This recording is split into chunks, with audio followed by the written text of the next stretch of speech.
This sermon, Leadership, was delivered on Tuesday evening, December 7th, 1965 for the Full Gospel Businessmen's Fellowship International Banquet at Covina Bowl in Covina, California, USA. நம்முடைய கர்த்தராகிய இயேசு கிறிஸ்துவின் விலையேறப்பெற்ற நாமத்திற்கு மகிமை உண்டாவதாக.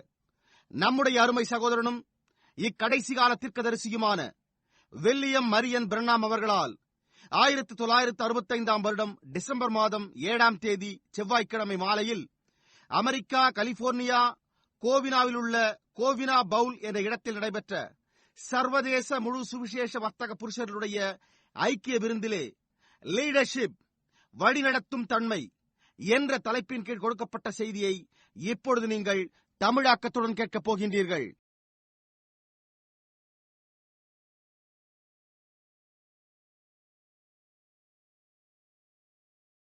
And the only way you can is நீங்கள் ஆயத்தமாகக்கூடிய ஒரே வழி. Well, I belong to the assemblies. I belong to the oneness, two-ness. நான் அசெம்பிளிஸை சேர்ந்தவன், நான் ஒருத்துவத்தை இருத்துவத்தை சேர்ந்தவர் என்று கூறுவதல்ல. Sure, whatever it is, all them there. I belong to the Church of God. That don't mean a thing. அல்லது அது என்னவாக இருந்தாலும் சரி, அங்கே அவர்கள் எல்லோரும் நான் தேவனுடைய சபையை சேர்ந்தவன் என்று கூறுவதனால் அல்ல, அது ஒரு காரியத்தையும் பொருட்படுத்துகிறது இல்லை. Our fathers shouted and danced. That's perfectly all right. That was their day. எங்கள் பிதாக்கள் சத்தமிட்டனர், நடனமாடினர், அது முழு பரிபூர்ணமாக இருந்தது, அது அவர்களுடைய நாளாக இருந்தது. But today you're confronted not with the organization that they made, but with the life that's going on, which is Jesus Christ. ஆனால் இன்றைக்கு நீங்கள் அவர்கள் ஏற்படுத்தின ஸ்தாபனத்தோடு நிற்க எதிர்கொண்டு வரப்பட்டிருக்கவில்லை, ஆனால் ஜீவனாய் சென்று கொண்டிருக்கிற இயேசு கிறிஸ்துவோடு நிற்கவே எதிர்கொண்டு வரப்பட்டிருக்கிறீர்கள். This young fellow had done the same thing. இந்த வாலிப நபர் அதே காரியத்தை செய்திருந்தான். Moses wrote those commandments. மோசே அந்த கற்பனைகளை எழுதினார். But you see, the same God that wrote the commandments by his prophet. ஆனால் நீங்கள் பாருங்கள், தம்முடைய தீர்க்கதரிசியின் மூலமாக கற்பனையை எழுதின அதே தேவன் was the same thing. It prophesied the day would come, I'll raise up a prophet like it unto me. நான் என்னைப் போல ஒரு தீர்க்கதரிசியை எழும்ப பண்ணுவேன் என்ற நாள் வரும் என்ற அதே காரியத்தையும் தீர்க்க தரிசனமாக உரைத்திருந்தார். It'll come to pass that all that don't hear him will be cut off. அவருக்கு செவிகொடாத யாவரும் அறுப்புண்டு போவார்கள் என்றும் தீர்க்க தரிசனம் உரைத்திருந்தார். Back in the denominational shucks and tossels. ஸ்தாபன மகரந்த பொடியிலும் பதரிலும் இருந்து They must go on to life. அவர்கள் ஜீவனுக்குள்ளாக செல்ல வேண்டும். And today don't say, I'm Pentecost, I belong to this, I belong to that. That don't mean nothing. இன்றைக்கோ நான் பெந்தேகோஸ்தேக்காரன், நான் இதை சேர்ந்தவன், நான் அதை சேர்ந்தவன் என்று கூறாதீர்கள். அது ஒன்றையுமே பொருட்படுத்துகிறதில்லை. You've got to accept the person, Christ, eternal life. Confronts every one of us. நீங்கள் நித்திய ஜீவன் என்னும் நபராகிய கிறிஸ்துவை ஏற்றுக்கொள்ள வேண்டும். அது நம் ஒவ்வொருவரையும் எதிர்க்கு எதிர் சந்திக்கிறதே. Don't forget that. அதை மறந்து விடாதீர்கள். The other leaders, you see, they had such a hold on him. மற்ற தலைவர்கள் நீங்கள் பாருங்கள், அவர்கள் அவனை அப்படியாய் பற்றிக் கொண்டிருந்தனர். Their peoples just talk, well, we belong to this and we belong to that, and had such a hold on him. அவர்களுடைய ஜனங்களோ நாங்கள் இதை சேர்ந்தவர்கள், நாங்கள் அதை சேர்ந்தவர்கள் என்று கூற கற்பிக்கப்பட்டு அவனை அந்த விதமாய் பற்றிக் கொண்டிருந்தனர். But what a fatal thing to reject the leadership of eternal life. ஆனால் நித்திய ஜீவனின் வழிநடத்துதலை புறக்கணிப்பது என்ன ஒரு மரணத்துக்கு எதுவான காரியமாக இருக்கிறது. Now that life is present tonight. That's right. The Holy Spirit is here, which is Christ in spirit form. இப்பொழுது இன்றிரவு ஜீவனானது பிரசன்னமாய் உள்ளது. அது உண்மை. பரிசுத்த ஆவியானவர் இங்கு இருக்கிறார். கிறிஸ்துவானவர் ஆவியின் ரூபத்தில் இருக்கிறார். His spirit, the anointing, is here. அவருடைய ஆவி, அபிஷேகம் இங்கே இருக்கிறது. A little while the world seeth me no more, yet ye will see me. இன்னும் கொஞ்ச காலத்திலே உலகம் என்னை காணாது, நீங்களோ என்னை காண்பீர்கள். For I'll be with you even in you to the consummation, to the end of the world. நான் உலகத்தின் முடிவு பரியந்தம் உங்களோடும் உங்களுக்குள்ளும் இருப்பேன். Jesus alone can lead you to that eternal life. இயேசுவானவர் மாத்திரமே உங்களை அந்த நித்திய ஜீவனுக்கு வழிநடத்த முடியும்.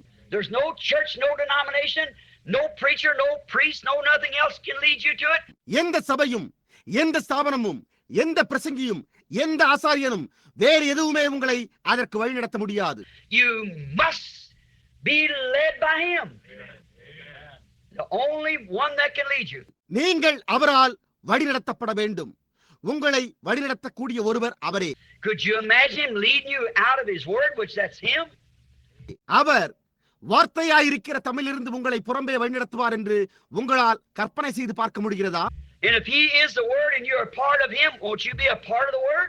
அவர் வார்த்தையாயிருப்பாரேயானால் நீங்கள் அவருடைய ஒரு பாகமாக இருக்கிறீர்கள். நீங்கள் வார்த்தையின் ஒரு பாகமாக இருக்க மாட்டீர்களா? The word that God wants to pour the waters of salvation upon today to identify him today.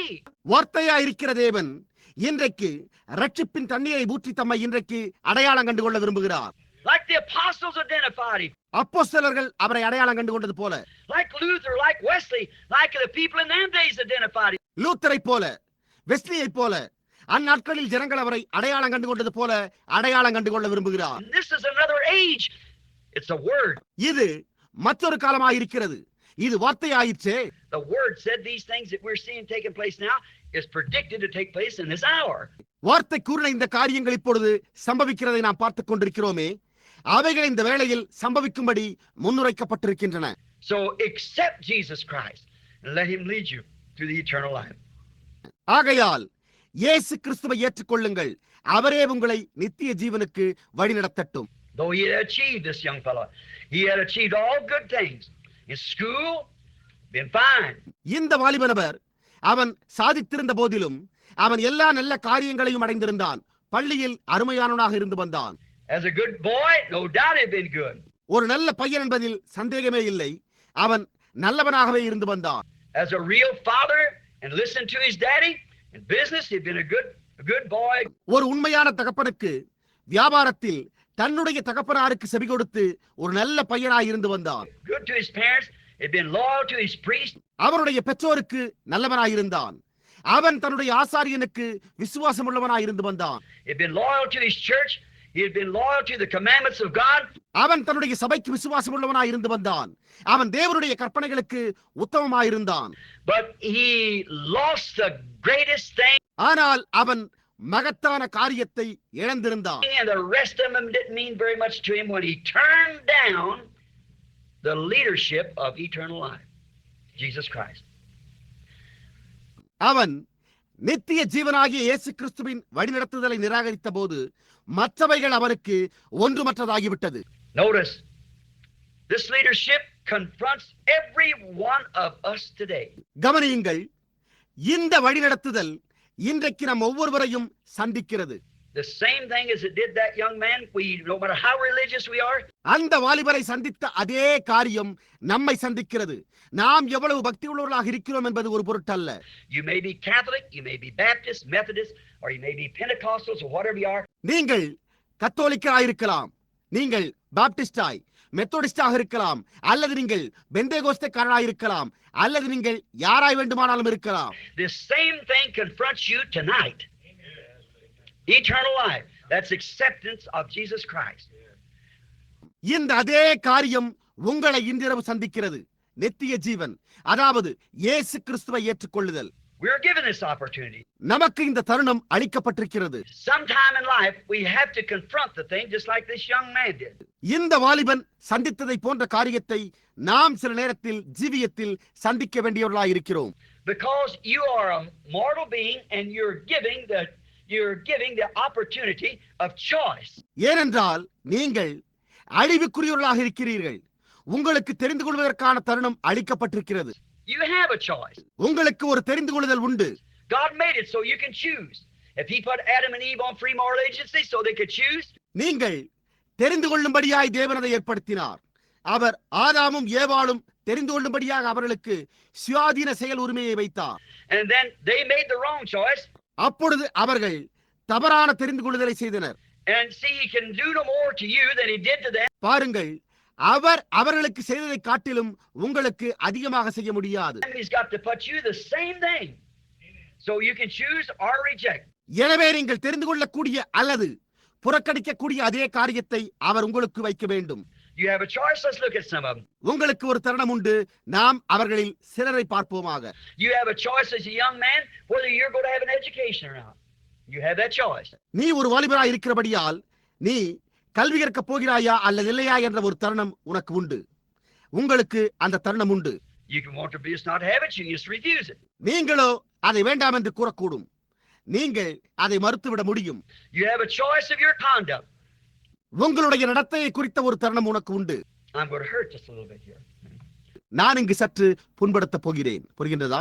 You can go out and let your hair grow down and be a beetle or some of these ignoramuses. நீங்கள் வெளியே போய் உங்களுடைய தலைமுடியை வளர்த்து ஒரு beetle என்ற நவீன பாடற் குழுவினரை போன்றோ அல்லது இந்த ஒரு சில அறிவிலிகளை போன்றோ இருக்கலாம். Or you women, you can look like a decent human being, or you can be one of these weird creatures that we have out there. ஸ்திரீகளாகி நீங்கள் ஒரு நாணமுள்ள மானிட வர்க்கமாக அல்லது நாம் அங்கே வெளியில் காண்கிற இந்த பயங்கரமான வினோதமான முறையில் தோற்றமளிக்கும் சிருஷ்டிகளில் ஒன்றாக காணப்படக்கூடும். Blue eyes and waterhead haircuts and things. அந்த நீல நிற கண்களை கொண்ட பையன்களைப் போல் இருக்கக்கூடும். வினோதமான சிகை அலங்காரம் மற்றும் மற்ற காரியங்களை உடையவர்களாக இருக்கலாம். Things are completely against the word of God, which is absolutely contrary. அவர்கள் தேவனுடைய வார்த்தைக்கு முழுவதும் விரோதமாக இருக்கிறார்கள். அது தேவனுடைய வார்த்தைக்கு முற்றிலும் முரண்பாடாக இருக்கிறது. Not even couldn't offer a prayer to be accepted. அவர்களுடைய ஜெபங்களும் கூட ஏற்றுக்கொள்ளப்பட மாட்டாது. That's true. That's exactly right. That's what the Bible said. அது உண்மையாயிருக்கிறது. முற்றிலும் சரியே. அதைத்தான் வேதம் கூறினது. But what's happened to you, church? ஆனால் சபையே, உனக்கு என்ன நேர்ந்திருக்கிறது? You've seen so much television. So much things the world. நீ அதிகமாக தொலைக்காட்சியையும் உலகத்தின் அதிகமான காரியங்களையும் கண்டிருக்கிறாயே. It's so easy for your old Adam nature to drift into that, to act like the rest of them. உன்னுடைய பழைய ஆதாமின் சுவாபம் அதற்கு மிதந்து செல்லவும் மற்றவர்களைப் போன்று செயல்படவும் அது மிகவும் எளிதாக இருக்கிறது. May I repeat this again? நான் இதை மீண்டும் திருப்பி கூறுவேனாக. In the kosher, in the offering of the atonement, in the days of Moses, when Moses brought the children out. மோசேயின் நாட்களில் பாவ நிவர்த்திக்கான பலியில் மோசே இஸ்ரவேல் புத்திரரை வெளியே கொண்டு வந்தபோது there was to be 7 days that there was to be no leaven among the people. அங்கே 7 நாளளவும் ஜனங்களுக்குள்ளே புளித்தமா காணப்படக்கூடாதாயிருந்தது. Anyone knows that in Exodus? அதை எவருமே அறிவர். யாத்ராகமத்தில் no leaven should be found in your camp at all. 7 days. 7 நாளளவும் உங்களுடைய பாளையத்தில் புளித்தமா காணப்படலாகாது என்று கூறப்பட்டது. That 7 days represent the full 7 church ages. அந்த 7 நாட்களும் 7 சபை காலங்களையே முழுமையாக சுட்டிக்காட்டுகின்றன. புரிகின்றதா? No leaven. புளித்தமாவே கூடாது. Now, what is that? இப்பொழுது அது என்ன? No creed, no world. எந்த கோட்பாடும் இருக்கக்கூடாது. எந்த உலக காரியமும் இருக்கக்கூடாது. Jesus said, if you love the world or the things of the world, the love of God's not even in you. See? இயேசு, நீங்கள் உலகத்திலும் அல்லது உலகத்தின் காரியங்களிலும் அன்பு கூர்ந்தால் தேவனுடைய அன்பு உங்களிடத்தில் இல்லை என்றார். புரிகின்றதா? And we're trying to mix that. You can't do it. நாமோ அதை கலக்க முயற்சித்துக் கொண்டிருக்கிறோம். உங்களால் அதை செய்ய முடியாதே. You've got to come to one thing to believe. நீங்கள் விசுவாசிக்கும்படியான ஒரு காரியத்திற்கு வந்தாக வேண்டும். You're either going to believe God, you're going to believe your church, you're going to believe the world. நீங்கள் ஒன்று தேவனை விசுவாசிக்க போவதாக இருக்க வேண்டும், அல்லது நீங்கள் உங்களுடைய சபையை விசுவாசிக்க போவதாக இருக்க வேண்டும், அல்லது நீங்கள் உலகத்தை விசுவாசிக்க போவதாக இருக்க வேண்டும். You cannot mix it together. உங்களால் அதை ஒன்றாக கலக்க முடியாது. And you can't hold them old things that the other church before you did. நீங்கள் முன்பு செய்த அந்த மற்றொரு சபையின் பழைய காரியங்களை அவைகளை நீங்கள் பற்றிக் கொண்டிருக்க முடியாது. You've got to take the message of the hour. நீங்கள் இந்த வேளைக்கான செய்தியை ஏற்றுக்கொள்ள வேண்டும். He said, what was left over, don't let it stay till morning to come into this other age. Burn it with fire. Be destroyed. அவர் மீதமாய் விடப்பட்டிருந்ததை அடுத்த நாள் காலை வரை வைக்காமல், இதை மற்றொரு காலத்திற்கு கொண்டு செல்லும்படி வைக்காமல், அதை அக்கினியால் சுட்டெரியுங்கள், அதை அழித்து போடுங்கள் என்றார். That the age that you're living in, the message of this age. அந்த காலத்தில் தான் நீங்கள் ஜீவித்துக் கொண்டிருக்கிறீர்கள். இக்காலத்தின் செய்தியானது It's got to be brought out of the scriptures and vindicated and proved by God that it's God doing so. வேத வாக்கியங்களிலிருந்து எடுத்துரைக்கப்பட்டு தேவன் இவ்வண்ணமாய் செய்து கொண்டிருக்கிறார் என்று தேவனால் நிரூபிக்கப்பட்டு ரூபகாரப்படுத்தப்பட வேண்டியதாக இருக்கிறது. Then you either receive that or reject it. ஆகையால் நீங்கள் அதை ஏற்றுக்கொள்ள வேண்டும் அல்லது அதை புறக்கணிக்க வேண்டும். That's eternal life. Leadership of the Holy Spirit leading his church. அதுவே நித்திய ஜீவனாய் பரிசுத்த ஆவியின் வழிநடத்துதலாய் அவருடைய சபையை வழிநடத்துகிறதா இருக்கிறது. We can stay on that a long time. Let's move, just keep moving along. நாம் அதன் பேரிலேயே நீண்ட நேரம் தரித்திருக்க கூடும், ஆனால் கடந்து செல்வோமாக, அப்படியே சற்று நகர்ந்து செல்வோமாக. The choice of your conduct. உங்களுடைய நடத்தையின் தெரிந்து கொள்ளுதல். You can't mix it now. You're either for God or against God. உங்களால் இப்பொழுது இதை கலக்க முடியாது. நீங்கள் ஒன்று தேவனுக்காக இருக்க வேண்டும் அல்லது தேவனுக்கு எதிராக இருக்க வேண்டும். And the outward expressions shows exactly what's on the inside. உங்களுடைய வெளிப்புற முகபாவங்கள் சரியாக உட்புறத்தில் என்ன இருக்கிறது என்பதை காட்டுகிறது. புரிகின்றதா? The cockabur. Many of you think, I got the baptism of the Holy Ghost, I'm going to heaven. உங்களில் அநேகர், நான் பரிசுத்த ஆவியின் அபிஷேகத்தை பெற்றுவிட்டேன், நான் பரலோகத்திற்கு செல்லப் போகிறேன் என்று நினைக்கிறீர்கள். That don't mean one thing that you're going to heaven. அது நீங்கள் பரலோகத்திற்கு செல்லப் போகிறீர்கள் என்பதற்கு ஒரு அர்த்தமும் இல்லை. No, sir, you can have the baptism of the Holy Ghost every hour in your life and still be lost and go to hell. இல்லை ஐயா, நீங்கள் உங்கள் ஜீவியத்தில் ஒவ்வொரு மணி நேரமும் பரிசுத்த ஆவியின் அபிஷேகத்தை பெற்றுக்கொள்ள முடிந்து அதே சமயத்தில் இழக்கப்பட்டவர்களாய் நரகத்திற்கு செல்ல முடியும். The Bible says so. It's exactly right. வேதம் அவண்ணமாக கூறுகிறது. அது முற்றிலும் சரியே. Look here. You are an outside person. You have 5 senses that contacts that outside body. இங்கே பாருங்கள், நீ ஒரு வெளிப்புற நபராயிருக்கிறாய். நீ வெளிப்புற சரீரத்துடன் தொடர்பு கொள்ளுகிற 5 புலன்களை கொண்டிருக்கிறாய். God gave you 5 senses not to contact him, your earthly home, see, taste, feel, smell and hear. தேவன் உங்களுக்கு 5 புலன்களை கொடுத்தார். அவருடன் தொடர்பு கொள்வதற்கல்ல, உங்களுடைய பூமிக்குரிய வீட்டுடன் தொடர்பு கொள்ளவே. அதாவது பார்த்தல், ருசித்தல், உணர்தல், முகர்தல் மற்றும் கேட்டல். Then you have a spirit on the inside of that, and it has 5 outlets: conscience and love and so forth. அதன் பின்னர் அதனுடைய உட்புறத்தில் நீங்கள் ஒரு ஆவியை பெற்றிருக்கிறீர்கள். அது 5 வடிகால்களை கொண்டதாயிருக்கிறது. அதாவது மனசாட்சி, அன்பு போன்றவையாகும். 5 outlets that you contact the spirit world with that. But with your spirit. 5 வடிகால்களின் மூலம் நீங்கள் ஆவி உலகோடு தொடர்பு கொள்கிறீர்கள். உங்கள் ஆவியோடு தொடர்பு கொள்கிறீர்கள். Your physical contacts the physical. Your spiritual contacts the spiritual. உங்களுடைய சரீரம் சரீர பிரகாரமாக தொடர்பு கொள்கிறது. உங்களுடைய ஆவி ஆவிக்குரிய பிரகாரமாக தொடர்பு கொள்கிறது. But inside of that you've got a soul. ஆனால் அதன் உட்புறத்தில் நீங்கள் ஒரு ஆத்துமாவை பெற்றிருக்கிறீர்கள். That soul is that gene that come from God. அந்த ஆத்துமா தேவனிடத்திலிருந்து வந்த அந்த மரபணுவாய் இருக்கிறது. And like a baby formed in its mother's womb. ஒரு குழந்தை அதனுடைய தாயின் கர்ப்பத்தில் உருவானது போன்றே.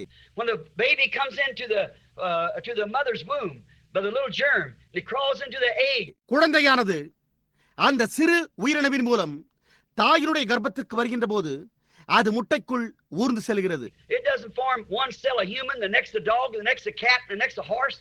அது ஒன்று ஒரு மானிட மரபணுவில் இருந்தும், அடுத்து ஒரு நாயின் உயிரணுவில் இருந்தும், அதற்கடுத்து ஒரு பூனையின் உயிரணுவில் இருந்தும், அடுத்து ஒரு குதிரையின் உயிரணுவில் இருந்தும் வருகிறதில்லை. It's all human cells because it's building off of an original human cell.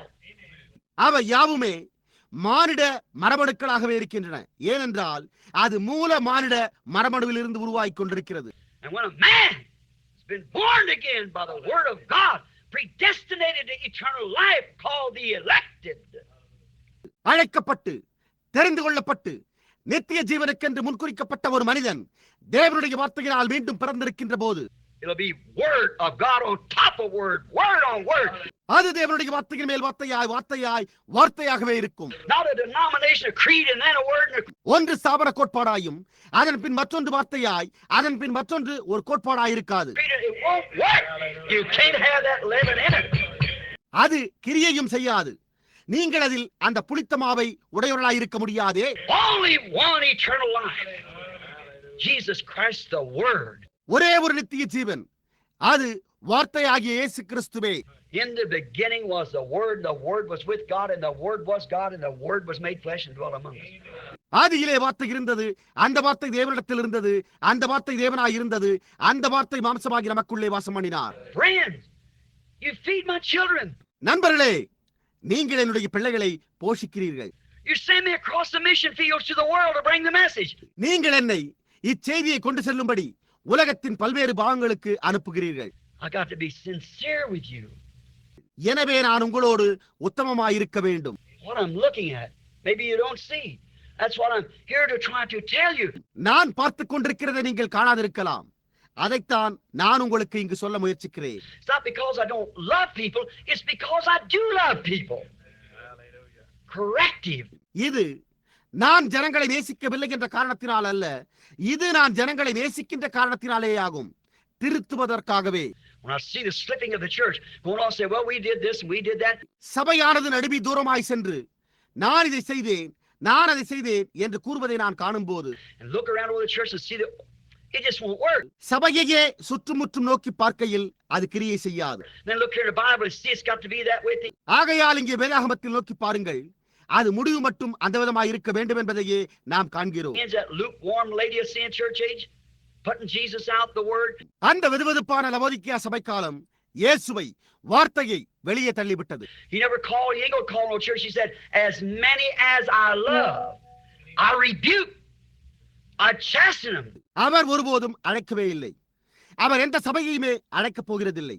அவர் நான் நேசிக்கிறவர்கள் எவர்களோ அவர்களை கடிந்து கொண்டு சிட்சிக்கிறேன் என்றார்.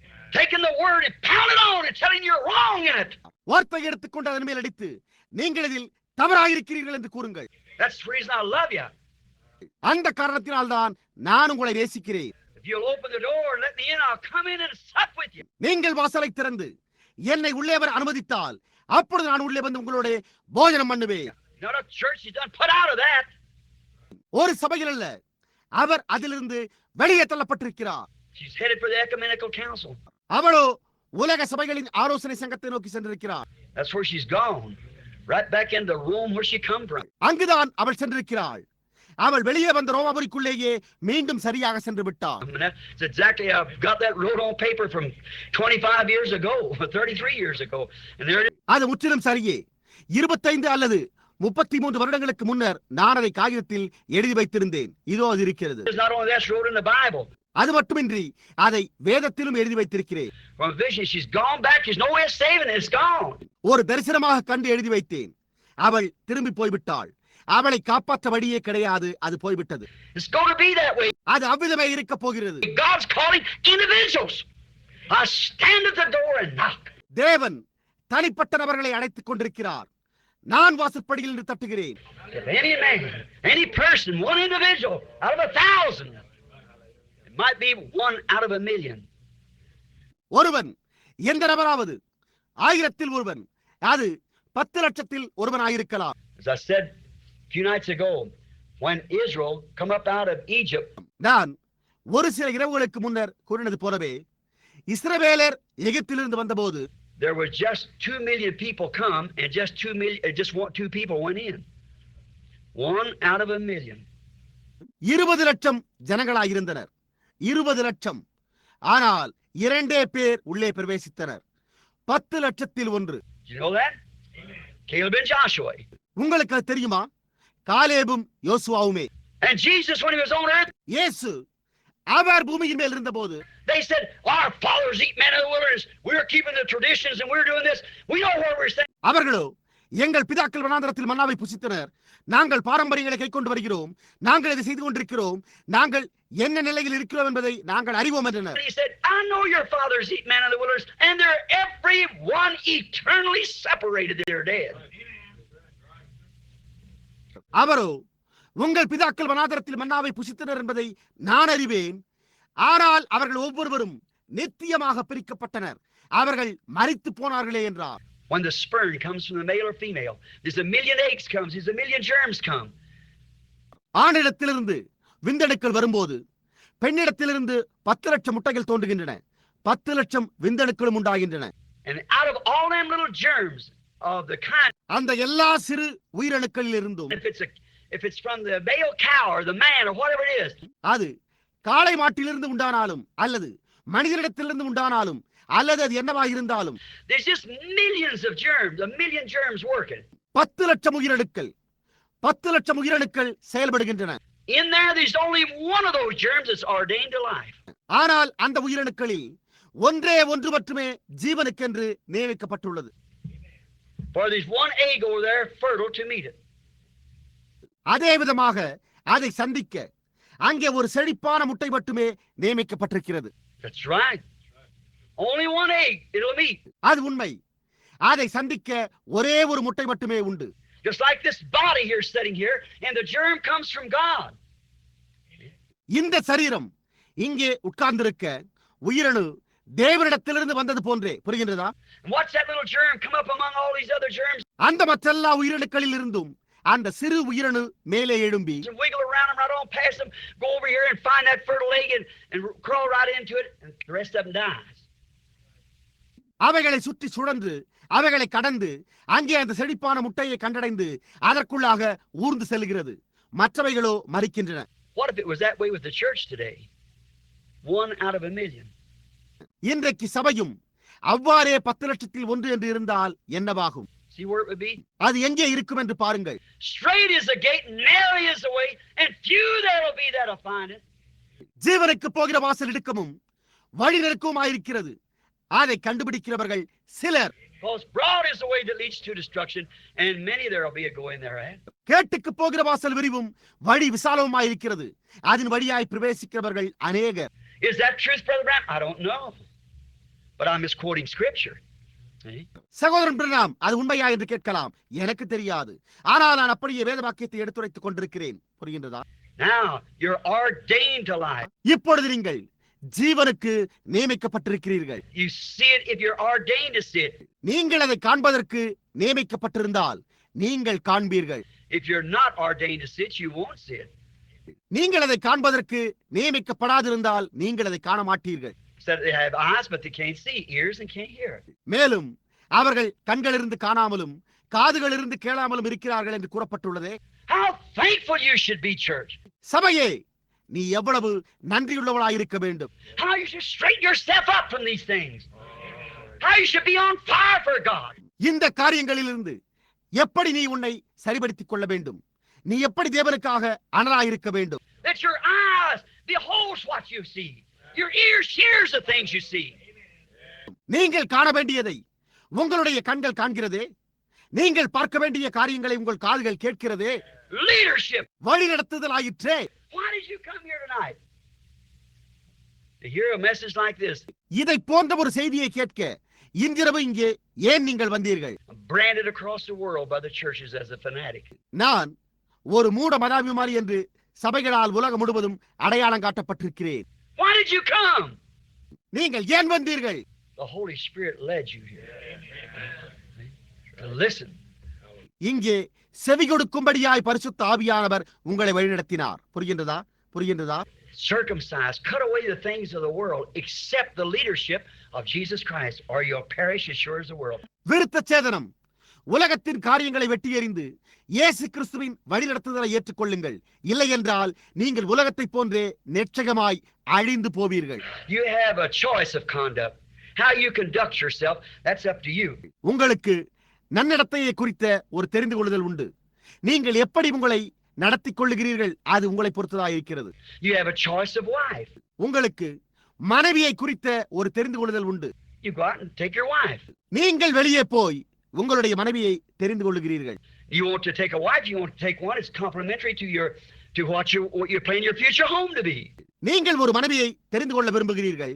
நீங்கள் உங்களுடைய எதிர்கால வீட்டில் இருக்க வேண்டும் என்று திட்டமிடுகிற அந்த பூர்த்தி செய்ய விரும்புகிற ஒருவளை தெரிந்து கொள்ள விரும்புகிறீர்கள். Could you imagine a Christian man going out and taking one of these modern Rick-Addas for a wife? Could you imagine? What's the man thinking about? கிறிஸ்தவ மனிதன் ஒருவன் இந்த நவீன ரிக்கட்டாக்களில் ஒருத்தியை மனைவியாக தெரிந்து கொள்வான் என்று உங்களால் கற்பனை செய்து பார்க்க முடிகிறதா? உங்களால் யூகித்து பார்க்க முடிகிறதா? அந்த மனிதனுடைய எண்ணம் எதை பற்றியது? What kind of a home is he going to have? He takes a striptease, a burlesque off of the street out here, a street prostitute. அவரோ ஒரு அரை நிர்வாண ஆடை அணிந்த ஒருத்தியை, வீதியில் நையாண்டி செய்யும் ஒருத்தியை, ஒரு தெரு விபச்சாரியை தெரிந்து கொள்வானேயானால் அவன் எந்த விதமான ஒரு வீட்டை உடையவனாக இருப்பான்? Oh, say now, wait a minute. ஓ, நீங்களோ இப்பொழுது ஒரு நிமிடம் பொறுங்கள் என்று கூறலாம். How does she dress herself? Wear shorts and things. She's a street prostitute. அவள் எப்படி தன்னை உடையுடுத்திக் கொள்கிறாள்? புரிகின்றதா? புரிகின்றதா? குட்டைக்கால் சட்டை மற்றும் மற்ற காரியங்களை அணிதல். அவள் ஒரு தெரு விபச்சாரியாயிருக்கிறாள். Oh, you say now, brother. ஓ, நீங்களோ இப்பொழுது சகோதரன் பிரணாம் என்று கூறலாம். All them little tight skirts look like you're poured into? Street prostitute. ஓ, சிறிய மிக இறுக்கமான உங்களை உள்ளே திரித்தது போன்றதான ஆடைகளை தெரு விபச்சாரியை போல அணிதல். Jesus said, whosoever looketh upon a woman to lust after her has committed adultery with her in his heart. இயேசு ஒரு ஸ்திரியை இச்சையோடு பார்க்கிற எவனும் தன் இருதயத்தில் அவளோட விபச்சாரம் செய்தாயிற்று என்றார். Then he's got to answer for that. ஆகையால் அவன் அதற்கு பதில் கூற வேண்டியவனாய் இருக்கிறான். And what she do? She present herself. அவள் என்ன செய்வாள்? அவள் தன்னை அவ்வாறு காண்பித்தாள். Who's guilty? Amen. Think of it. யார் குற்றவாளி? அதை குறித்து சிந்தித்து பாருங்கள். You say they don't make any other clothes. They got goods and sewing machine. நீங்களோ அவர்கள் மற்ற ஆடைகளையும் தயாரிக்கிறதில்லையே என்று கூறலாம். ஆனால் அவர்கள் நல்ல தையல் எந்திரங்களை விற்கிறார்களே. No excuse. Exactly. எனவே சாக்கு போக்கிற்கு இடமே கிடையாது. அது முற்றிலும் சரியே. Now I don't want to hurt you. And this is not a joke. This is thus saith the Lord from the scriptures.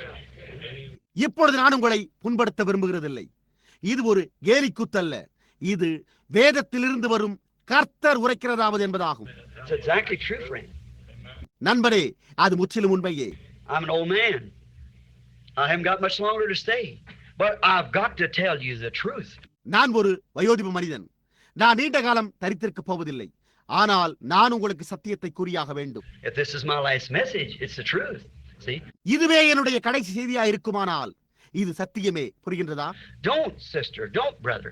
சகோதரியே, அதை செய்யாதே. சகோதரனே, அதை செய்யாதே. And you fellows that's hanging on to a creed and knowing the word of God being vindicated right before you. ஒரு கோட்பாட்டை பற்றிக் கொண்டிருக்கும் நபர்களே, தேவனுடைய வார்த்தை உங்களுக்கு முன்பாக ரூபகாரப்படுத்தப்பட்டுக் கொண்டிருக்கிறதை அறிந்து கொள்ளுங்கள்.